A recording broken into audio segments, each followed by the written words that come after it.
era o segundo tema aqui do nosso contexto. Toda vez a gente tenta dividir o programa em dois temas, para que todo mundo possa entender melhor o que está acontecendo, mas está difícil, viu? Os fatos estão atropelando a gente nos últimos programas, então a gente vem trazendo o que tem de mais quente, né, para a gente poder discutir. A gente vai conversar agora com o Marco Teixeira, que é cientista político e que vai ajudar a gente a entender um pouquinho, né, os impactos aí das últimas pesquisas que a gente tem visto. Nesse final de semana saiu Datafolha para medir um pouco como é que o eleitorado está percebendo todas essas crises atrás de crises que a gente está acompanhando no país. Eu te agradeço muito a presença, muito boa tarde. Boa tarde, Andresa. Prazer estar aqui. Tá? Momento, digamos assim, de muitas pesquisas saindo simultaneamente, algumas pequenas divergências, mas confirmando algumas tendências, viu, Andresa? Acho que a gente já pode começar comentando, né, nesse final de semana.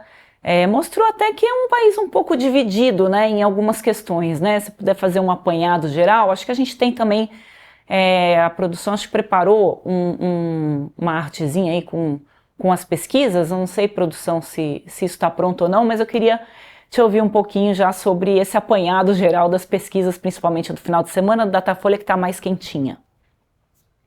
Bom, vamos lá, não é? Do ponto de vista de avaliação do governo, Andresa, o Datafolha demonstra que não houve oscilação. Ou seja, os que acham o Impressionante, governo né? Lula ótimo, né? Continuam achando ótimo, tá? E no bom e regular também, as oscilações não demonstram assim estarem fora daquilo que foram os resultados das anteriores. E nesse quesito, Andresa, até contraria um pouco as outras pesquisas que mostravam a leve recuperação, tá, numérica do presidente Lula em relação à avaliação do seu governo, o que poderia ser atribuído à crise do IOF e recentemente ao tarifaço do Trump, né? Também no que se refere, Andres, à percepção política, né? Eu acho que essa que está, de certa forma, mais na mente aí da classe política e das pessoas que nos assistem também, tá? A pesquisa confirma os outros institutos, né? O Lula retoma uma posição mais confortável em termos de intenção de voto, né? E o único que parece ter condições de dar algum trabalho para ele nesse momento, é o retrato do momento, é o governador Tarcísio Freitas, que em segundo turno fica ali dentro da margem de erro em segundo lugar, mas em condição de empate técnico. Então, o Datafolha mostra um governo que não melhorou em termos de visão de como anda o governo, mas mostra um candidato a presidente da República, a reeleição, no caso, que é o presidente Lula, que se fortaleceu com essas crises. Né?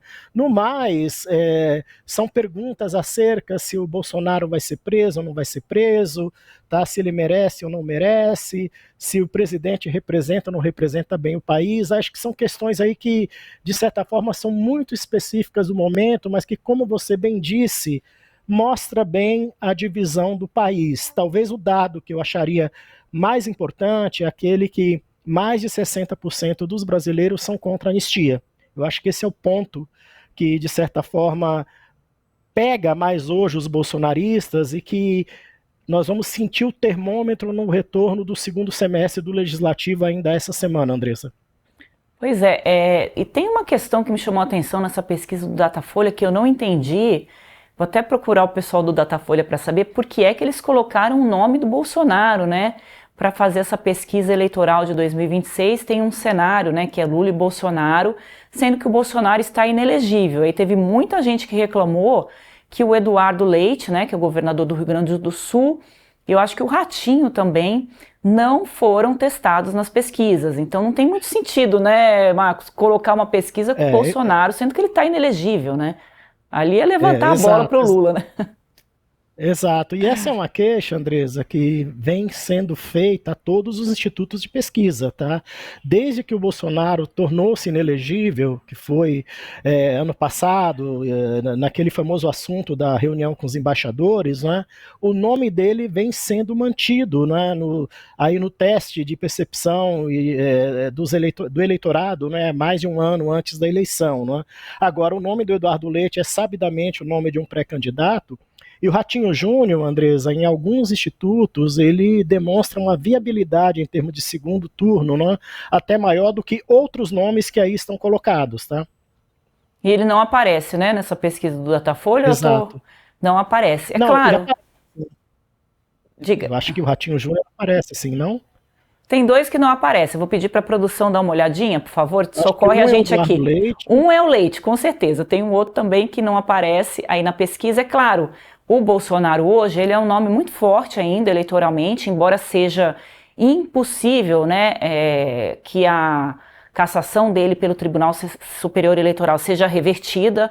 Tem uma pressão, inclusive, do Donald Trump. Chegamos a esse ponto, né, Marcos, de se permitir que o Bolsonaro dispute as eleições, mas a gente não já mostrou, né, o Supremo Tribunal Federal, o governo federal já mostraram que aqui no Brasil nenhum outro país vai interferir nas decisões, né, do nosso judiciário. Então, o Bolsonaro está inelegível e testá-lo é você, né, fazer uma pesquisa que não tem o menor sentido, né? Claro, você pode testar você pode testar um sobrenome Bolsonaro, né? Alguma coisa Bolsonaro, que certamente se aposta muito que vá para as urnas, mas o Jair Bolsonaro mesmo ser testado é algo que foi bastante criticado aí, né, com relação a esse levantamento do Datafolha, como você está colocando, de outros levantamentos também. Você colocou esse ponto do governo Lula, né, que eu acho que é uma questão também que eu queria voltar, que o governo Lula não teve mais ganhos, né, ganhos de popularidade com todas essas medidas. Teve ali no começo, né, o pessoal do Palácio do Planalto chegou a comemorar e houve muitas críticas por parte da oposição, tá comemorando, né, que você ganhou dividendos políticos numa crise como essa, mas agora parece que a avaliação positiva ficou em cima da figura do presidente. O presidente Lula ainda é muito forte, né, Marco? Sem dúvida alguma, o presidente Lula é uma personalidade política maior do que o partido, né?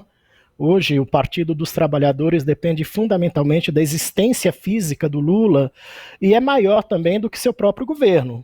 Então, se tem alguém que tem capacidade aí de salvar o governo, esse alguém é o presidente Lula. Agora, Andresa, a gente precisaria de uma série histórica do Datafolha para poder medir, tá, se há ganho ou não. O Datafolha não tem essa série histórica, a Quest já tem, mostrando que o ganho é residual, mas que tem um ganho de popularidade, né? Agora, quando o Datafolha detecta uma melhoria do candidato Lula à reeleição, é difícil a gente não acreditar que essa melhoria também não houve na avaliação do governo, tá? Mesmo que fosse residual. Agora, como não há essa série histórica que capte esse período ali no período da IOF, comparado com o período deste momento, fica difícil nós olharmos só para o Datafolha isoladamente. Agora, só o Datafolha detectou, até o presente momento, oscilação zero nesse quesito, né, na avaliação do governo. Agora, a pesquisa tem questões metodológicas, viu, Andresa? Como se faz a pergunta, tá? Como que o entrevistado entende a pergunta, isso tudo pode interferir um pouco também no resultado. Por isso que é difícil comparar entre pesquisas também, não é? É mais fácil nós pegarmos o Instituto e olhar a partir da série histórica do próprio Instituto. É verdade, tem toda a razão. E nesse momento também, né, daqui para as eleições de 2026 tem muita coisa para ocorrer, mas é importante a gente ir medindo esse pulso, né, do eleitorado, até porque 2026 entrou na agenda com muita antecedência, mas por conta dessas conjunturas políticas que a gente tem acompanhado, e esse tema realmente se precipitou bastante, né?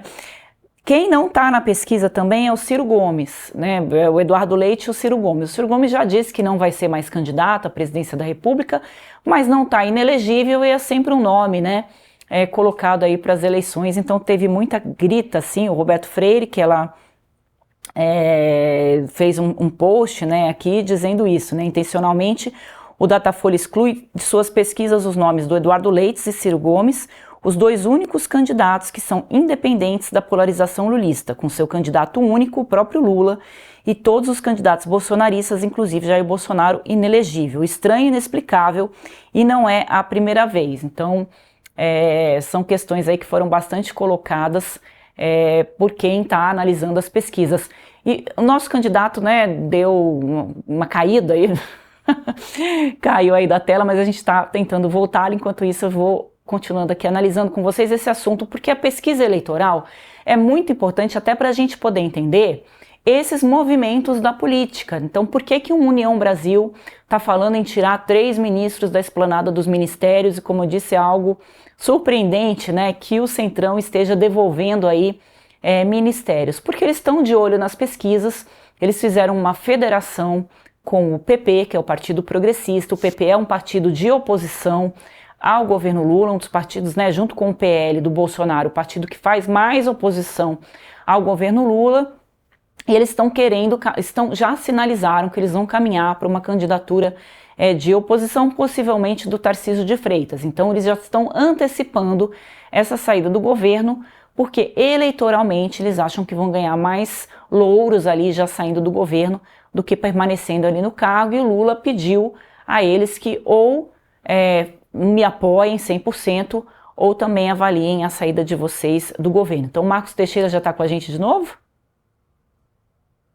Pronto, já voltamos aqui. Te demos um habeas corpus, Marcos Teixeira, para você voltar com a gente aqui. Aqui quem nos derruba é a internet, mas estamos de volta para entender, né, um pouquinho. A gente está discutindo aqui as últimas pesquisas que foram divulgadas, para quem está chegando agora com a gente, que mostram aí os efeitos, né, de toda essa crise Donald Trump, né, e dessa crise do tarifaço e nas eleições de 2026. Eu estava colocando aqui, enquanto você estava fora, Marcos, não sei se você estava ouvindo a gente, que essas pesquisas elas já vão nos dando aí uma leitura dos movimentos atuais da política, né? Por que a política está indo para um lado ou para o outro. E aí a gente queria falar um pouquinho do Tarcísio de Freitas, né? De alguma forma, a posição inicial do Tarcísio de Freitas, né, que defendeu ali o tarifaço do Donald Trump, depois fez um ajuste ali de rota correndo, quando ele viu que, peraí, essas medidas vão prejudicar o Brasil e não dá para ser tão bolsonarista desse tanto, sendo governador e o nome à presidência da República, ele conseguiu fazer essa correção de rota e está no jogo político, ou isso criou um desgaste aí que abriu espaço para outros nomes do centro? Olha, Andresa, criou um desgaste, né? E eu atribuo muito mais à inexperiência do próprio governador. Tá? Ele deu aquela declaração no calor do momento, não é? E talvez muito mais preocupado em responder a algumas críticas que ele havia sofrido do setor bolsonarista, não é? Ou seja, dias depois daquele famoso vídeo do vice-prefeito de São Paulo, por exemplo, não é? Sem contar com as críticas que, digamos assim, líderes bolsonaristas mais diretos vinham fazendo a ele. E se esqueceu que era governador de São Paulo. E talvez não teve o tempo hábil de ser uma pequena informado. Coisinha, um pequeno detalhe, Exato. né? E talvez não teve o tempo hábil de ser informado de que seria o Estado que teria setores pujantes da economia mais prejudicados, como, por exemplo, o setor de laranja, que praticamente vende sua produção para os Estados Unidos. Né? Então, passado ali algumas horas, ele já começou a moderar o discurso, né?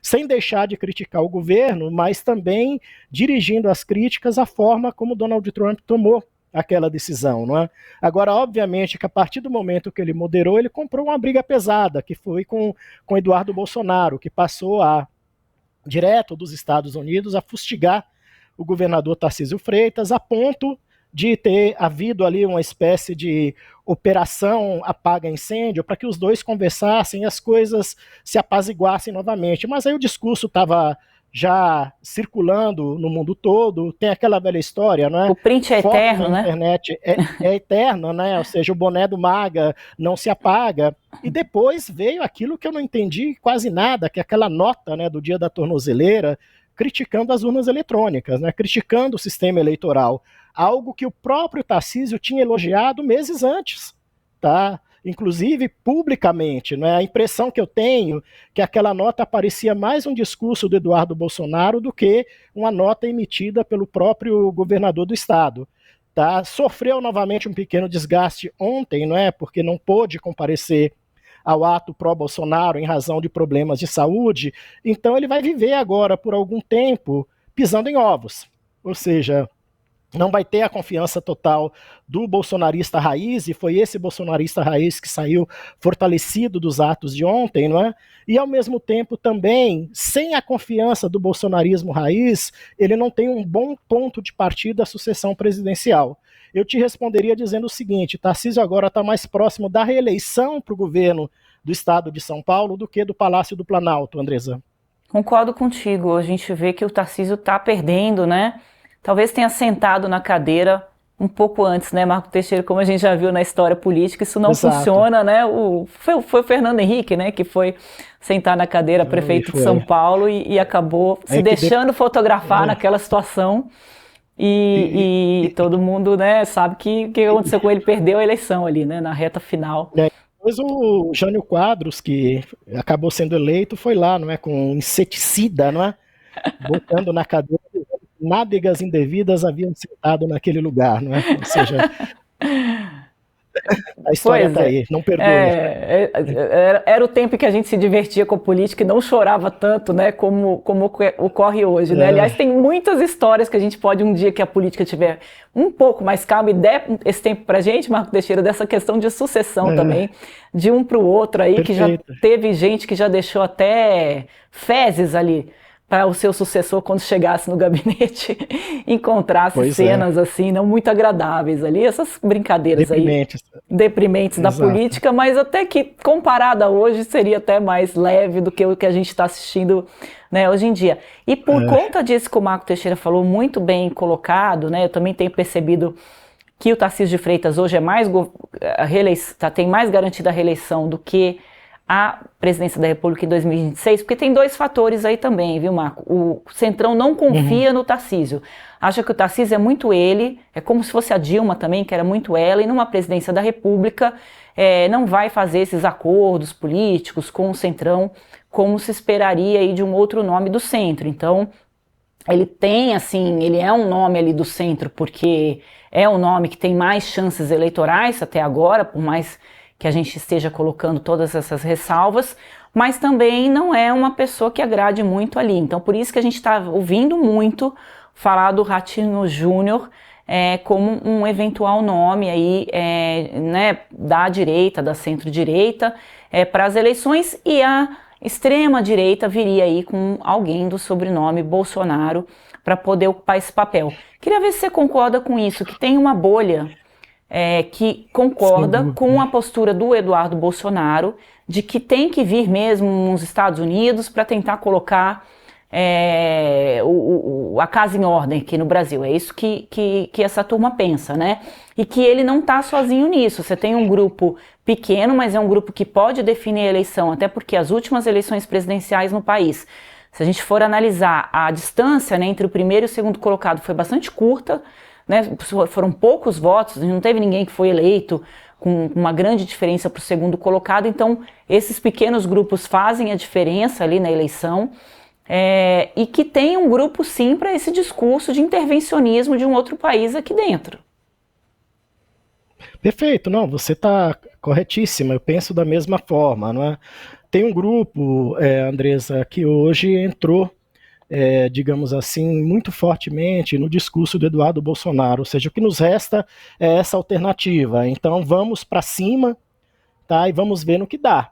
Tá? Agora, quando você tem um grupo que aposta na extrema radicalização, se o efeito não for o sucesso desse grupo, a tendência é dele desaparecer. E uma das formas desse grupo desaparecer, Andrés, é o Eduardo Bolsonaro não poder ser candidato a absolutamente nada. Nas eleições de 2026, esse risco é grande. E também do próprio Partido Liberal, PL, por alguma razão, ter contas a acertar também com o Tribunal Superior Eleitoral e com a Justiça Eleitoral. Tá? Então, quando você passa do limite da regra, do limite do bom senso, tá? Você tem duas consequências imediatas. A primeira é brigar com a lei, a segunda é perder aliados. Não é? Então, esse grupo está perdendo aliados ao centro. E um eventual sucesso do Ratinho Júnior, Andresa, seria a vitória do Kassab sobre o Maluf. Maluf não, perdão, sobre o Bolsonaro, não é? Tá? E o que reflete também no governo Tarcísio. A gente sabe muito bem que o Tarcísio, assim que tomou posse, ficou entre esses dois grupos, ou seja, a quem eu devo pedir orientação, a quem eu devo seguir, os Bolsonaros ou o Kassab? Eu te digo com muita convicção, Andressa, se o Tarcísio tivesse ouvido o Kassab, ele não teria feito aquela declaração imediatamente após sair o tarifaço do Trump. Ali faltou um telefonema, né? O Tarcísio é um técnico, né? Nunca tinha ocupado nenhum cargo político e foi ali para o governo de São Paulo pelo apoio do Bolsonaro, né? Durante os 4 anos do Sem Bolsonaro, o dúvida. Bolsonaro criou aquelas lives, né? Muito bem sucedidas, tanto que o Lula tentou continuar, mas a esquerda não está ali nas redes sociais como a direita está, então o Lula não conseguiu, foi um fracasso ali de público e crítica, mas o Bolsonaro teve, né, uma sacada ali de fazer essas lives, e o Tarcísio estava dia sim, dia também nessas lives, então isso ajudou também a popularizar ali o Tarcísio. Nem de São Paulo ele era, né, mas foi para São Paulo para poder Exato. ser candidato, porque tinha um vácuo da política ali em São Paulo. Então agora, tanto que dizem muito que o Lula alçou o Geraldo Alckmin para tentar resolver a questão do tarifaço, para poder dar, né, uma musculatura para o Geraldo Alckmin, para que ele possa disputar com o Tarcísio ali o governo de São Paulo. Claro, o Geraldo Alckmin é uma figura conhecida em São Paulo, foi governador ali de São Paulo inúmeras vezes, mas estava um pouco fora do jogo ali, né? Até porque o Tarcísio conseguiu ter um apoio grande ao seu governo ali em São Paulo. Então, já estamos vendo aí, né, pesquisas mostrando também o Geraldo Alckmin ganhando um fôlego. Já se fala para a presidência da República, poderia ser um nome mais ponderado, ou até para o governo de São Paulo para tentar fazer esse enfrentamento com o Tarcísio, porque a esquerda sabe que precisa tirar o Tarcísio do seu caminho, porque se não for agora, em algum momento ele pode se tornar aí um nome muito viável à presidência da República. O senhor vê que um perfil... O Alckmin teve, Andressa, inclusive o nome testado para o Senado, não é? Exato, é verdade. E saiu numa posição razoavelmente boa, tendo o Eduardo Bolsonaro como candidato, né? Agora, sem a candidatura Eduardo Bolsonaro, que eu também não acredito que ele terá condição de ser candidato na eleição do ano que vem, o campo fica aberto, porque a extrema-direita em São Paulo não teria um outro nome para trabalhar com o sobrenome Bolsonaro. Isso faz diferença aqui.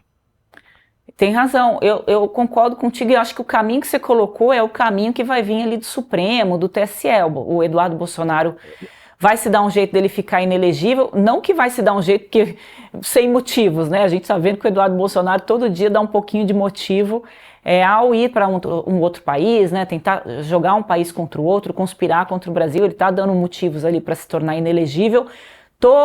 Ouvindo muito que a prisão, o pedido de prisão do Eduardo Bolsonaro questão de horas contadas aí para acontecer, e certamente é o nome mais forte. Por isso que a gente precisa dar uma olhada que o Flávio Bolsonaro começou a aparecer mais nas redes. O problema é que o Flávio, ele posta e apaga. Eu já tô com dúvida, viu, Exato. Marcos Teixeira?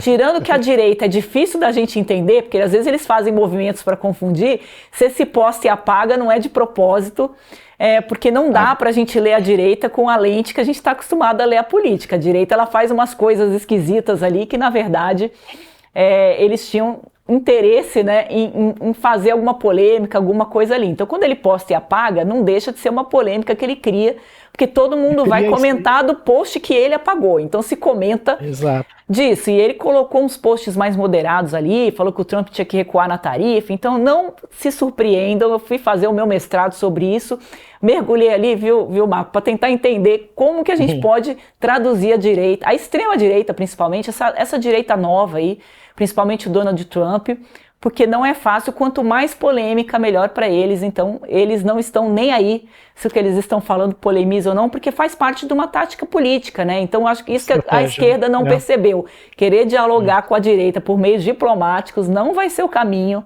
que vai se conseguir chegar, né, nesse ponto, né, de atingir o que a direita tem de mais importante para eles, que é falar diretamente com o público, né? Agora, Andresa, a única pessoa da família Bolsonaro que não tem nada a perder ao sair candidato à eleição presidencial é a Michelle Bolsonaro. Tá? O Flávio, ele vai abrir mão de um mandato de reeleição que termina ao agora, Senado. né? O mandato do Flávio, né? Termina agora, exato. Bem lembrado. Exato, é muita coisa, ou seja, com tanta confusão que você tem aí, você correu o risco de perder o mandato e ficar vulnerável, inclusive, por 8 anos, sem nenhum instrumento de poder para se defender. Tá? Eu tenho dito que eu acredito hoje mais na candidatura da Michelle Bolsonaro com o bolsonarismo raiz atrás do que em outro nome da família. Tá? E, obviamente, a família está investindo no Carlos Bolsonaro em Santa Catarina, já teve atividade no final de semana em Santa Catarina, e aí talvez a perda imprevista, né, é a perda do Eduardo Bolsonaro, que, como você diz, fez bastante esforço para que isso acontecesse, né, e continua fazendo. O Flávio só vai para uma eleição presidencial se eles tiverem muita certeza de que esse sobrenome Bolsonaro ainda vai ter muita força. As pesquisas mostram que sim, que qualquer um com o sobrenome Bolsonaro tende, né, a pontuar muito bem nas pesquisas, então teria que ter muita garantia ali de que ele não ficaria sem mandato. Bem lembrado, né, o Flávio Bolsonaro está aí 8 anos, o mandato de senador é de 8 anos, então ele entrou quando o pai, né, foi ali eleito presidente da República. O Bolsonaro fez ali um arrastão, levou muita gente para dentro do Congresso, e o Flávio foi nessa toada e possivelmente candidato ao Senado lá pelo Rio de Janeiro. Ele vai ser eleito, porque o eleitor do Rio de Janeiro é um eleitor bastante de direita. A gente vê que as manifestações, né, bolsonaristas lá no Rio de Janeiro, elas sempre têm bastante público. Afinal, esse final de semana, os bolsonaristas, né, tentaram fazer manifestações aí pelas ruas, e em alguns locais conseguiram colocar ali um público não desprezível, mas não aquele público que a gente via há tempos atrás ali. Marcos, muito obrigado pela sua entrevista, adorei conversar com você, acho que foi uma sorte de todos nós aqui e de quem está acompanhando a gente. A ideia do programa é contextualizar, trazer vozes divergentes mesmo. A gente aqui não tem lado, a gente quer que as pessoas possam ouvir um pouquinho do que cada um pensa, para que formem as suas próprias opiniões, porque é importante, né, que esteja todo mundo preparado aí para quando chegar a hora das urnas, entender da política e a importância que a política tem na vida de cada um de nós, né, Marco? Exatamente, Andressa. Eu tenho muita saudade do tempo em que as pessoas diziam o seguinte: a gente aprende nas diferenças, né? Hoje parece que as diferenças viraram motivo de guerra, né, e não de aprendizado. Então, saudade desse tipo de polarização que era baseada no embate de ideias. Eu acho que isso é extremamente saudável, né? E, digamos assim, a beleza da democracia está aí. É verdade, você tem razão. Quem sabe a gente ajuda um pouquinho aqui com o contexto a mostrar para as pessoas que é possível a gente dialogar e respeitar a opinião do outro, mesmo que a gente não concorde com ela. Então volte sempre, porta sempre aberta. Produção, chama ele a semana toda, que eu achei que foi ótimo. Nosso à disposição. Um abraço. Tchau. Não posso fazer assim que meu pai não gosta.